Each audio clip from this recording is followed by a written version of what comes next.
Salsabilah Hanai Putri dengan NIM 22002145. Komunikasi verbal dan non-verbal. Komunikasi secara prinsip adalah proses penyampaian informasi dari seseorang kepada orang lain dengan menggunakan bahasa verbal maupun non-verbal. Komunikasi verbal dan non-verbal dilakukan dalam rangka pencapaian satu versi makna yang sama sehingga komunikasi dapat dikatakan berjalan efektif. Komunikasi efektif terjadi bila setiap orang yang terlibat dalam komunikasi dapat menyerap makna dari informasi yang sama dengan yang disampaikan oleh si komunikator kepada si komunikan. Secara bahasa, komunikasi verbal berasal dari kata verb yang artinya adalah kata. Jadi, komunikasi adalah penyampaian informasi dengan menggunakan kata-kata ke dalam suatu pola yang memiliki arti ataupun makna, baik itu tertulis maupun itu lisan.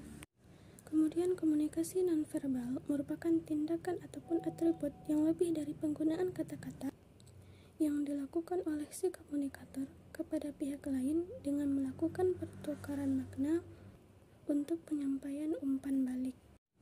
Nada suara, tekanan suara, ataupun mimik wajah ataupun penekanan dalam bahasa nonverbal digunakan untuk memperkuat apa yang disampaikan. Jadi, komunikasi verbal dan nonverbal merupakan satu kesatuan komunikasi yang utuh dan saling melengkapi antara satu sama lain. Unsur-unsur penting dalam komunikasi verbal. Yang pertama adalah bahasa. Pada dasarnya, bahasa adalah satu sistem lambang yang memungkinkan seseorang berbagi informasi ataupun makna mengenai suatu hal.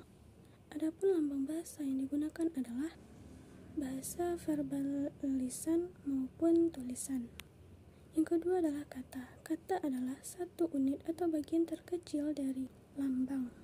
Kata adalah lambang yang melukiskan orang ataupun benda ataupun suatu kejadian. Berdasarkan penelitian yang dilakukan oleh Albert Maharabian menyatakan bahwa 7% kepercayaan orang adalah dari pembicaraan yang keluar, sementara dari bahasa yang digunakan adalah 38%. Sedangkan 55% adalah kepercayaan 55% adalah kepercayaan orang atas si komunikator. Diambil dari nada berbicara, mimik wajah, yang hal ini berarti 55% itu adalah komunikasi nonverbal. Jadi, komunikasi verbal dan nonverbal itu merupakan satu kesatuan yang utuh dan yang saling melengkapi.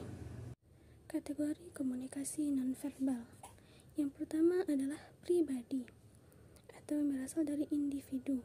Contohnya adalah kebiasaan seseorang ketika mengedipkan mata. Yang apakah itu artinya adalah gugup ataupun yang lainnya. Kemudian yang kedua adalah budaya, yang merupakan kebiasaan dari sekelompok orang di satu wilayah tertentu. Contohnya adalah kebiasaan orang Jepang membungkukkan badan ketika bertemu orang lain, yang hal ini hanya berlaku di wilayah Jepang saja. Yang ketiga adalah profesional, kebiasaan yang dilakukan pada profesi tertentu. Kemudian yang keempat adalah kebenaran umum, artinya kebiasaan yang hampir seluruh manusia itu melakukannya. Misalnya mengangguk itu berarti tanda setuju. Kemudian yang kelima adalah random atau acak. Hal ini tidak mengubah pesan yang disampaikan. Misalnya ketika bersin saat sedang berbicara. Hal ini tidak mengubah pesan yang disampaikan oleh si komunikator ketika ia bersin. Jadi bersin itu tidak berfungsi sebagai bahasa nonverbal untuk mengganti pesan verbal. Kemudian yang selanjutnya adalah fungsi pesan nonverbal. Yang pertama ada repetisi, artinya mengulang gagasan ataupun informasi yang telah disampaikan secara verbal. Misalnya adalah mengangguk setelah bilang iya. Hal ini berarti verbal yang diikuti dengan gerakan nonverbal untuk mengulang kata-kata yang sama dari pesan yang sama ataupun kata yang sama. Yang kedua adalah substitusi, artinya menggantikan lambang-lambang verbal. Misalnya ketika kita memanggil seorang dengan menggunakan lambaian tangan tanpa mengeluarkan kata-kata. Yang ketiga adalah kontradiksi, artinya menolak pesan verbal dan memberikan makna lain terhadap pesan verbal. Misalnya seperti memuji tetapi mencibir. Yang keempat adalah komplement, artinya melengkapi makna pesan dari bahasa verbal dengan penggunaan non-verbal. Kemudian yang kelima adalah asentuasi, yang artinya menegaskan pesan verbal. Komunikasi verbal digunakan di dalam perusahaan ataupun organisasi adalah untuk memberikan informasi ataupun profil dari organisasi tersebut dengan menggunakan berbagai media yang digunakan untuk dapat dilihat oleh konsumen dengan menggunakan seperti media sosial, website, brosur, ataupun yang lain-lainnya.